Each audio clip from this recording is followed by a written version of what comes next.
Well, I describe myself as a British Pakistani, and probably British first. I'm a scientist who works in material science, and generally the work I do is very applied, looking at real world applications and how science can solve those applications.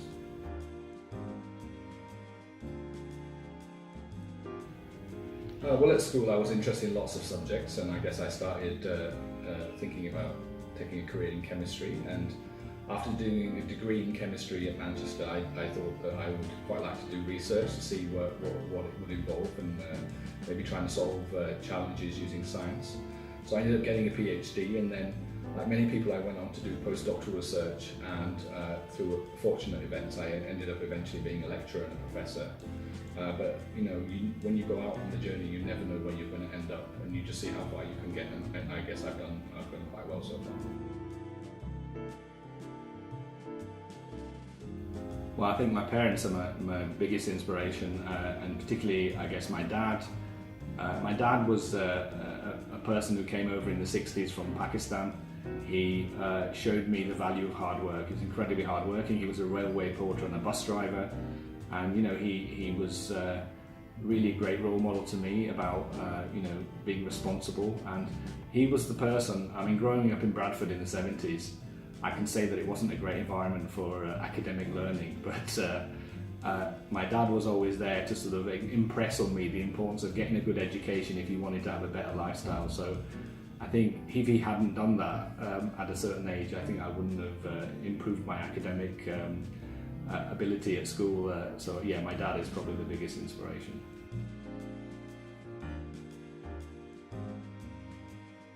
Well, I think that when you want to go into a career in academia, particularly if you're from a black ethnic minority, I think there is unconscious bias for people of colour, basically. I struggled to get a lectureship, and there are many people like me who, of Asian and black minorities, who try to go into academia, and sometimes maybe they're not chosen for lectureships and things like that, and they are very talented. I felt that I had the talent, and through maybe a series of circumstances and luck, I was able to get a lectureship. Part of that was really to be mentored by another British Pakistani, and thanks to his support and mentorship, I was successful.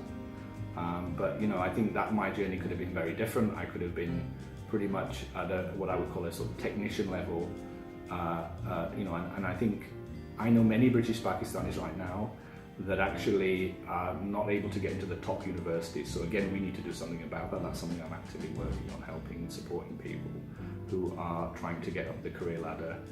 And that's a very important stage in your career, trying to become a lecturer.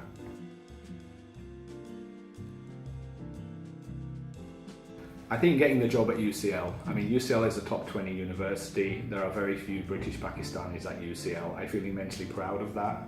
I know that many of the British Pakistanis who work in academia have often referred to me and said that, if somebody like you can get there and you've got to the top uni, then we can do it as well. So, I like to think maybe that I can maybe try and support them. What it's enabled me to do is, by being at UCL, a top university, it's given me a certain amount of ability to influence others, which I think I wouldn't have been able to do had I been at other universities, perhaps. So I'm taking that role very seriously, and I'm doing all I can to support activities around supporting British Pakistanis, particularly in academia.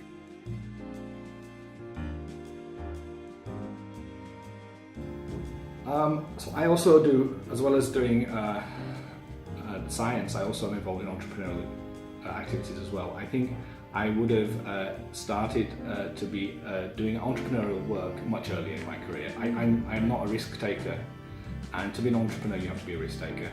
So I tend to play it safe. So I will spin out a business at some point in my career, and I have all the technology and the science behind it. But I think I wish I'd done it 10 years ago, probably. But maybe 10 years ago I wouldn't.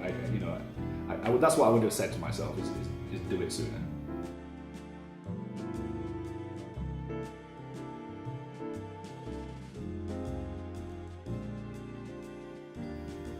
Well, it depends if you mean for British Pakistani academics or just academics. I mean, academics are all the time, we're trying to get research funding, we're trying to support students, we're trying to do teaching.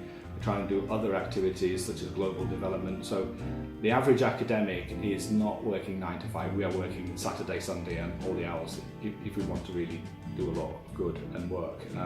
So I think that those are the challenges, having a work-life balance, making sure you give enough time to your family and your kids. I think that those are no bigger challenges bigger than that, to be honest. But in terms of work, I think clearly to be successful, you have to excel at part of your job. And usually people like me, I probably excelled in research, other people excel in teaching. So academics are very different, and you can choose the career path that you go down. Nowadays they're equally regarded as well. And things like outreach activities as well are very, very important as well.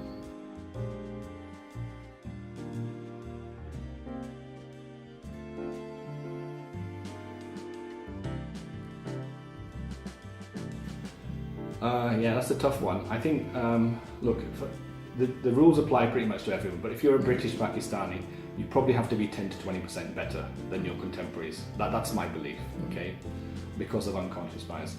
So I think the general rules I would say for anybody wanting to go in academia are really the same. That is that if you want to be an academic and successful, you have to have God-given talent, okay? So in other words, you have to be smart. Number two, you have to work really hard. And if you're not prepared to work really hard, no matter how smart you are, well, you will not make it, okay? Number three, you need to have the ability to get on with people and collaborate. That's a big part of academia, okay? So you need to be personable. And number four is you need a lot of luck. If you do the first three things, the fourth one normally happens.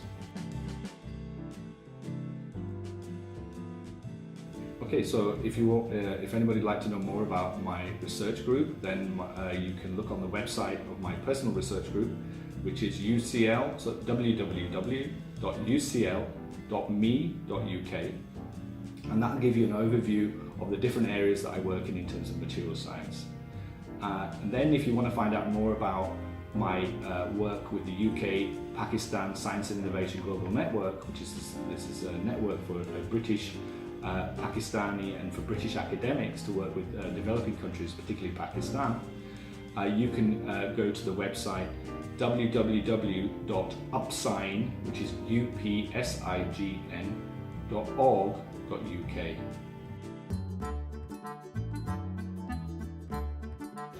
Thank you for watching, and please do follow the British Pakistan Foundation on our Instagram, LinkedIn, Facebook and Twitter accounts.